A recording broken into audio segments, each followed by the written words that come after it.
Mga awit, 101-2. Umawit sa kagalakan ang lahat ng mga bansa. Si Yahweh ay papurihan, paglingkuran siyang pusa. Lumapit sa presensya niya at umawit na may tuwa.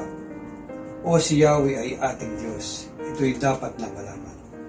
Tayo'y kanyang lahat. Tayong lahat na nilalang. Lahat tayo'y bayan niya, kabilang sa kanyang kawan. Tayo po ay manalangin. Diyos amang makapangyarihan sa lahat, kami po ay nagpapasalamat sa inyo. Salamat sa maraming bagay, Ama, sa lahat ng mga ginawa niyo po para sa amin, Ama. Ama, tunay na kayo po ang aming dapat na papurihan. Tunay na ang lahat ay dapat kayo po ang itaas ang inyong banal na pangalan. Ama, idinudulog po namin sa inyo ang gabing ito. Dalangin namin ang aming pong gawain. Tawa ay kayo ang siyang maitaas sa aming pong gawain na ito sa ngayong gabi, O Ama. Tinadalangin namin, Ama, ang mga tao na gagamitin nyo. Kayo ang siyang manguna, ang banal na Espiritu ay ipagkaloob niyo po sa kanila upang ang mga mensahe na mula sa inyo ang siyang makita ng mga makakarinig nito, Ama. Ama, dinadalangin din po namin ang aming mga kapatid na attend ng aming pong midweek. Dalangin namin nawa ay katukoy niyo po ang puso ng bawat isa upang kami po ay maka-attend ng aming pong midweek service. And Lord, dinadalangin namin sa inyo ang aming mga kapatid na nagdadanas ng mga kapansanan, ng mga sakit, Lord. Nawa, Lord, ay ipagkaloob niyo po sa bawat isa ang inyong pong pagpalang kamay, ang inyong pong hiling pagro. Salamat na maraming Ama. Ang lahat ng papuri at salamat ay tanging sa inyo na po. Ama, ang lahat na ito po ay aming dinudulog at dinadalangin sa nag-iisa sa tanging pangalan lamang po ng aming Panginoong Tagapagligtas na si Jesucristo Jesus. Amen.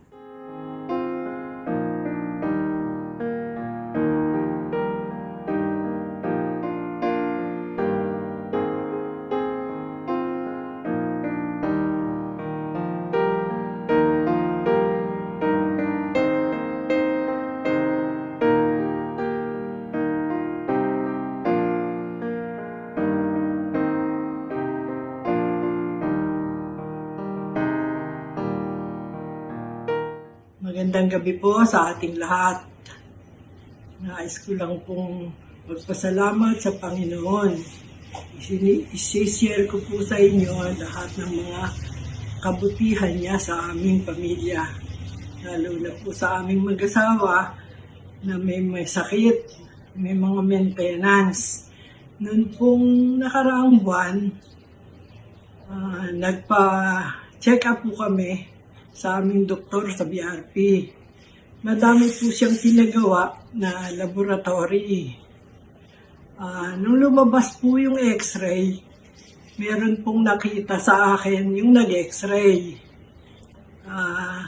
Ang ginawa ko po, bago ko dinala sa aking doktor, pinakita ko po muna kay Doc Nep. Kasi sigurado po ako, yun din ang sasabihin sa akin ng aming doktor. Napakita ko kay Doc Nep kasi po full mo si Doc Nep. Meron pong nakita na meron daw po akong pneumonia. Nung sinabi ko po kay Doc Nep, nung tinignan niya, okay po lahat yung laboratory.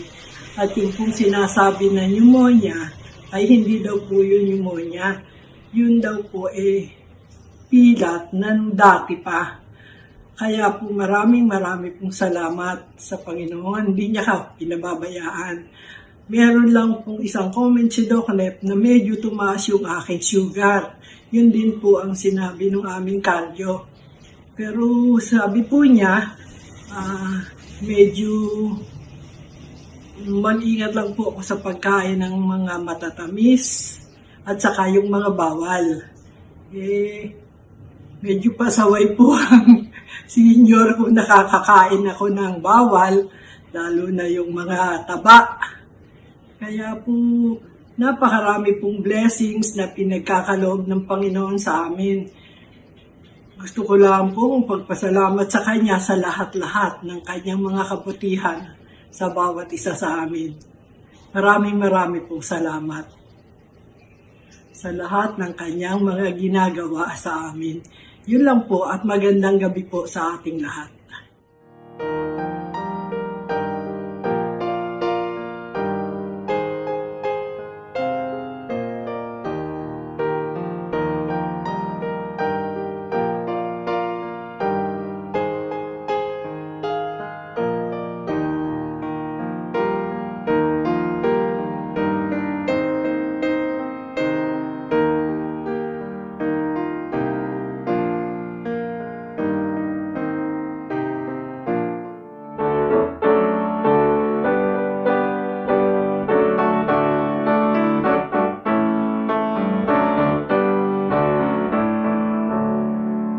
Ang pag-asa ko'y natatag sa kabanalan at hirap ng ngalang Jesus na tanyag higit sa larawang lahat.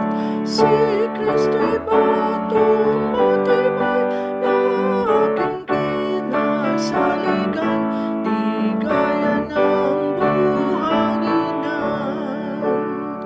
Maging anong malampay ng bagay di may bubuwal, ang pag-asa sa biyayang aking pinanghahawakan. Si Kristo'y batong matibay na aking kinasaligan, di gaya ng buhanginan. Sa pangakong sinalita at sa dugong masagana ni Kristo na mapagpala, lubos ang aking tiwala.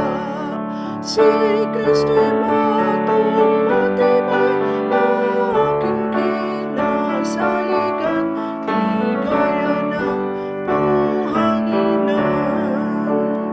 Siya kung dito'y dumatal, ako'y bibihis ang tunay ng kaniyang kabanalan, matitindig sa hukuman. Si Kristo'y batong matibay na aking kinasaligan, di gaya ng buhanginan.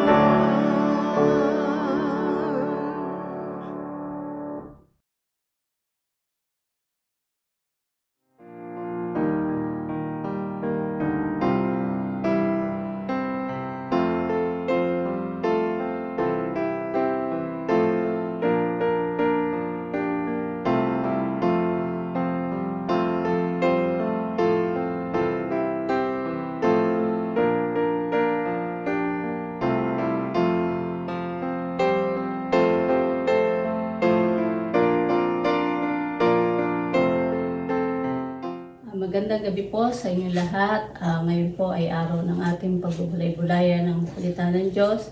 Sa akin pong pasimula, nais ko po muna magbahagi ng pasasalamat para po sa ating Panginoon. Salamat sa Panginoon sa mga pagpapala niya na ipinagkakalob sa amin, maging sa bawat isa sa aking mga anak, sa kanilang mga trabaho. Patuloy na ang blessing ng Panginoon ay pinagkakaloob nga, higit sa lahat ng kalakasan.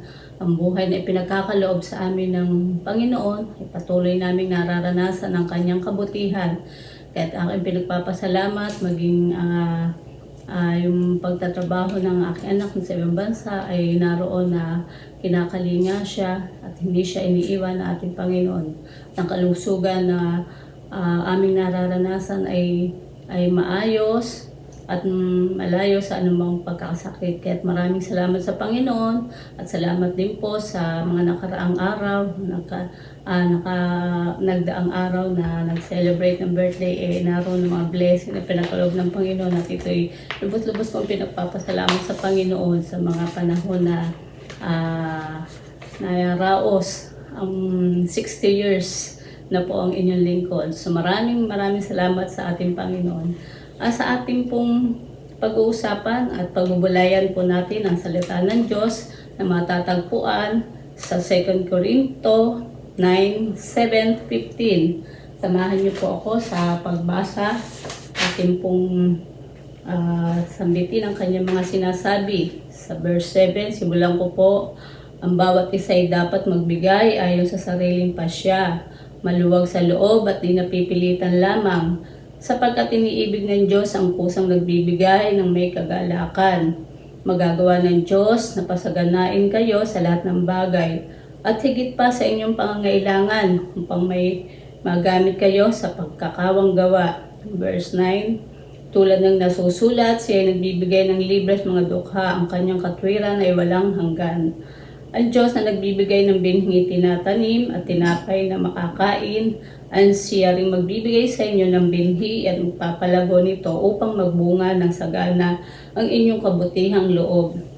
Verse 11, pasasaganahin niya kayo sa lahat ng bagay upang mas marami ang inyong matulungan, sa gayon lalong darami ang magpapasalamat sa Diyos dahil sa inyong tulong na dadalhin namin sa kanila.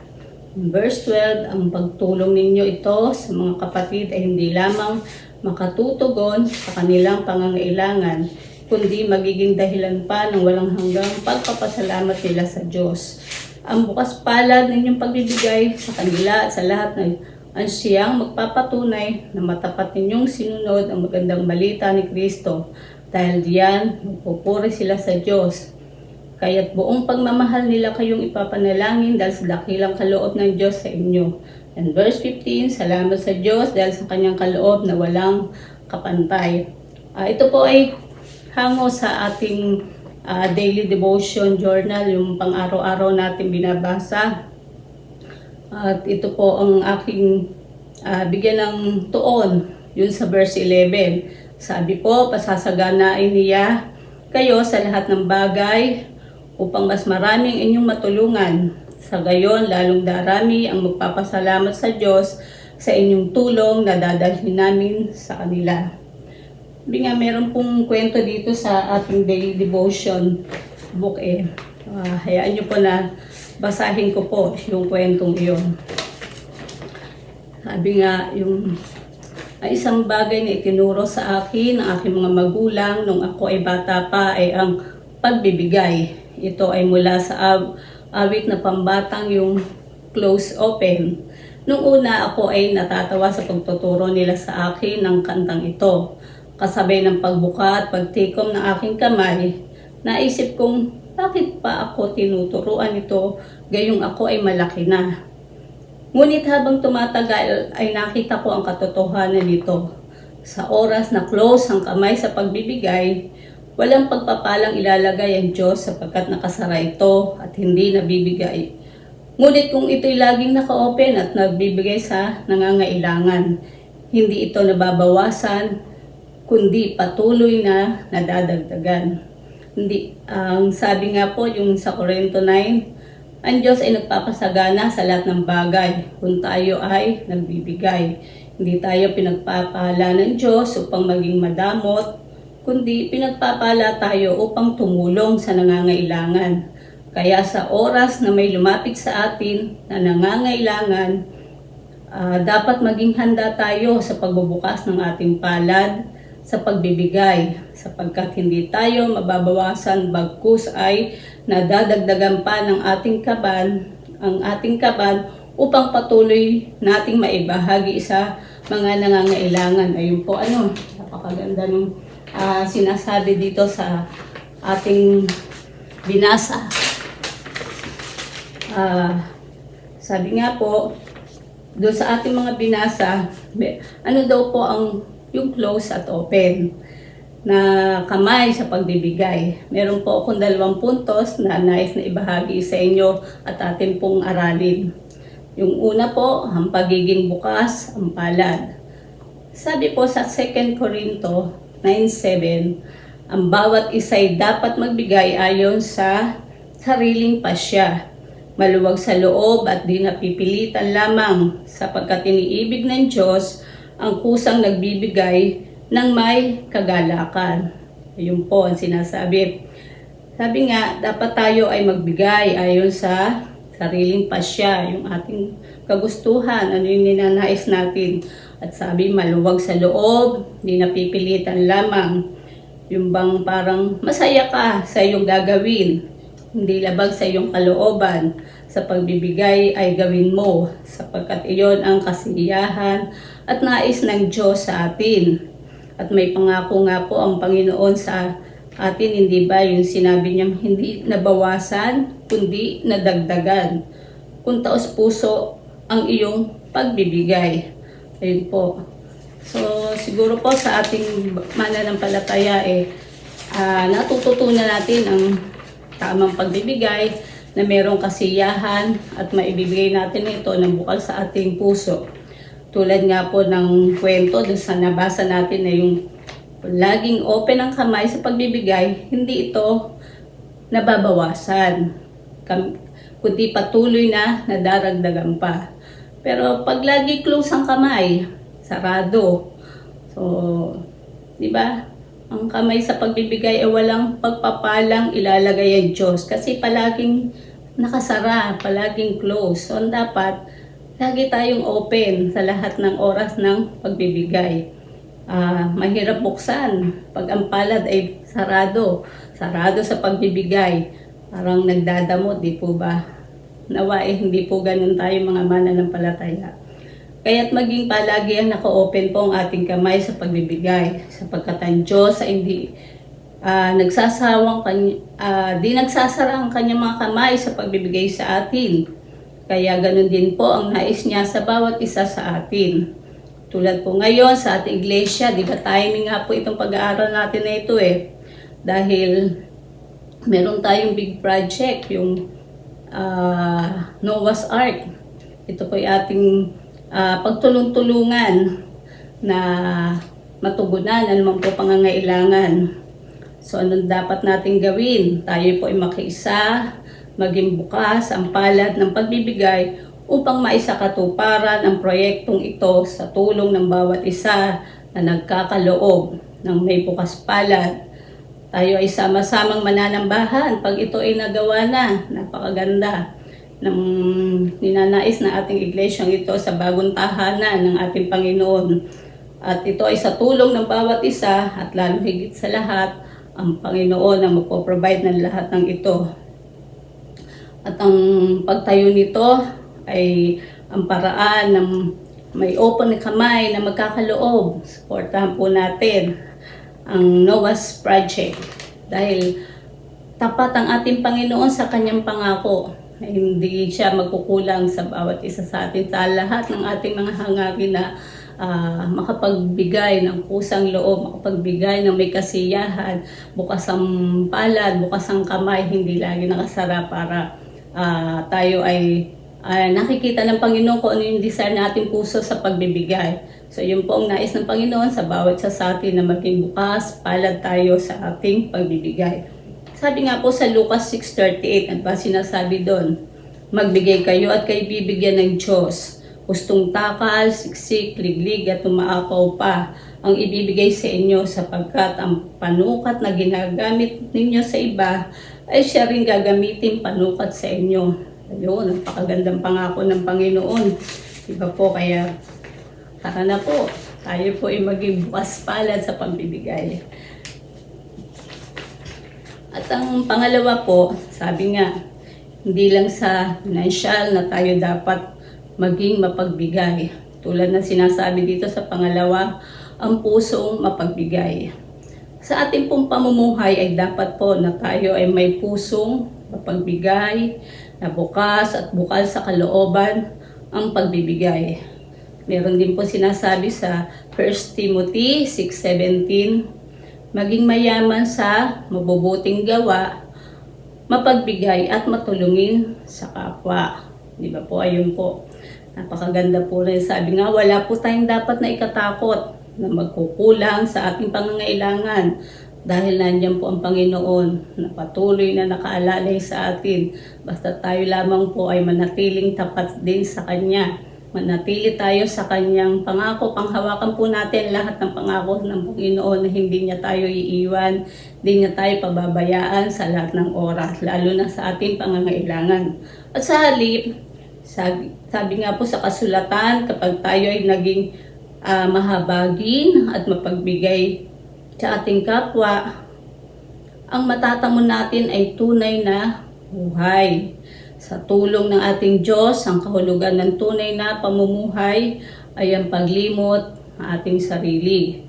At kung ano ang mayroon tayo ay malayang magbibigay sa iba. At naroon ang katugunan ng Panginoon para tayo makatulong sa iba. Dahil ganun po siya. Kaya ang nais ng Panginoon ay kung ano yung ginagawa niya, gagawin din natin sa ating buhay at sa iba ay maging pagpapala tayo. So yun lamang po ang maiksi kong naibahagi sa inyo at nawa meron po tayong natutunan tungkol po sa pagbibigay. At maging bukas ang puso sa pagbibigay. Tapusin ko po sa panalangin. Panginoon, turuan mo po kaming maging mapagbigay katulad mo. Baguhin mo kami at tulungan ng malayang makapagbigay sa kapwa at magkaroon ng pusong mapagbigay at ang paging bukas palad sa pagbibigay. Maraming salamat po, Ama. Ito po ang aming samot dalangin sa tayong pangalan ng aming Panginoong Jesus. Amen.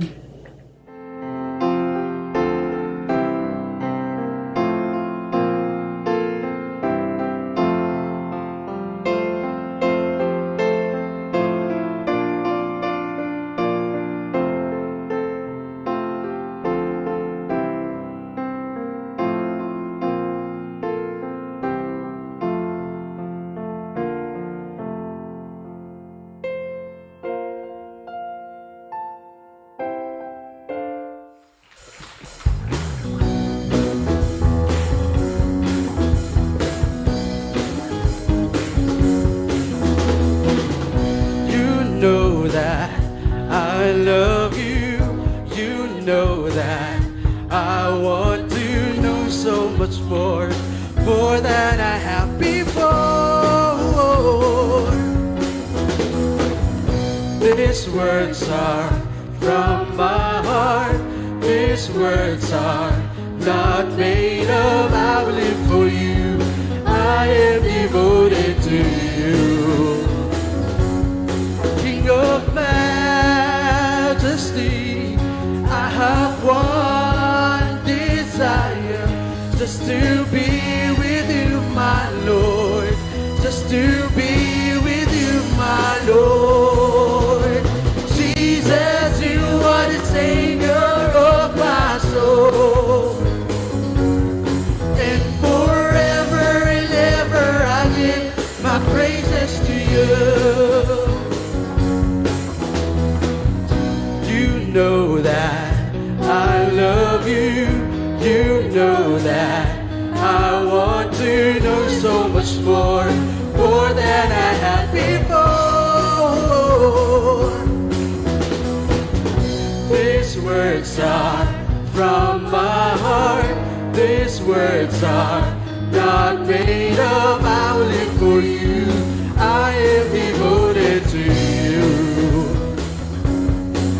Of majesty, I have one desire, just to be with you, my Lord, just to be with you, my Lord. Jesus, you are the Savior of my soul, and forever and ever I give my praises to you. Jesus, you are the Savior of my soul, and forever and ever I give my praises to you.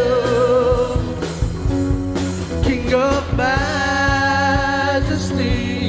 I have one desire, just to be with you, my Lord, just to be with you, my Lord.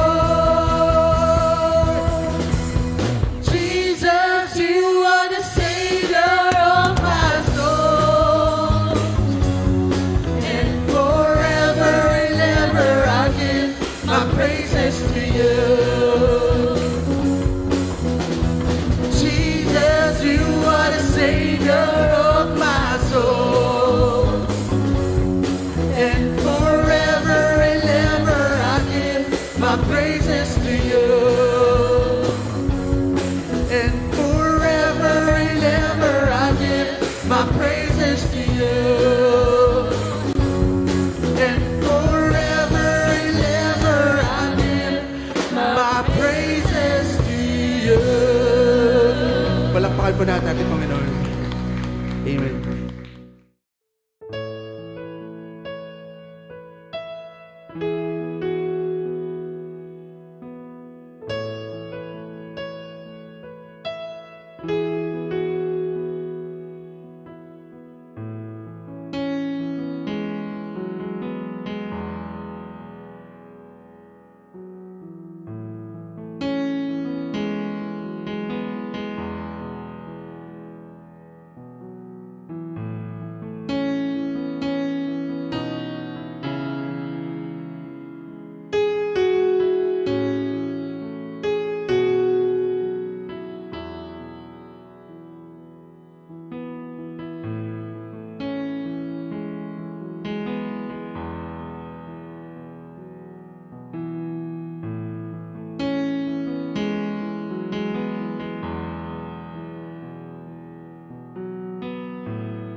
Mula sa mga taga-Efeso 5, 1-2.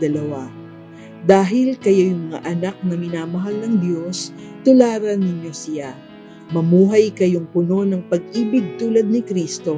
Dahil sa kanyang pag-ibig sa atin, inalay niya ang kanyang buhay bilang mabangong alay at handog sa Diyos.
Patuloy kaming sumasamba, Ama, at sa pagkakataong ito naman, igawad mo ang iyong makapangyarihang bendisyon.